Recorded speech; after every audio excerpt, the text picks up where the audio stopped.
বেনামাজিদের ব্যবসা বাণিজ্যের উপার্জন কি হালাল হবে? ব্যবসা বাণিজ্য হালাল হারাম হওয়ার সাথে নামাজি আর বেনামাজির সম্পর্ক নেই।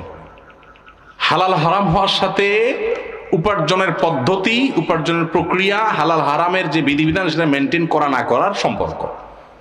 একজন নামাজি, শুধু নামাজি না, তাহাজ্জুদ গুজার, দাড়িওয়ালা, টুপিওয়ালা, জুব্বাওয়ালা, মাশাআল্লাহ, আলহামদুলিল্লাহ, সুবহানাল্লাহ, সবকিছুই আছে, মাগার দোকানের ঝাঁপ টানায়া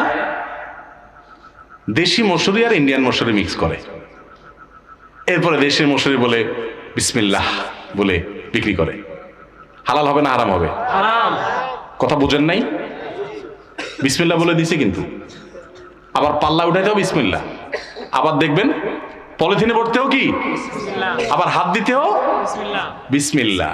আসলে নাউজুবিল্লাহ, আসলে কি নাউজুবিল্লাহ। তাহলে হালাল হারাম হওয়ার সাথে সম্পর্ক হলো পদ্ধতির উপর। আপনি নামাজি না বেনামাজি সেটা আরেক জিনিস। বেনামাজি হয়েছেন, কবিরা গুনায় লিপ্ত হয়েছেন, জাহান্নামে যেতে পারেন, ঈমান চলে যেতে পারে, সেটা আরেক জিনিস। বাট উপার্জনের হালাল হারাম হওয়া নির্ভর করে আপনার সততার উপরে। আপনি সততার সাথে করেছেন হালাল, অসততার সাথে করেছেন, যত বড় নামাজি হন হারাম। কথা কি ক্লিয়ার?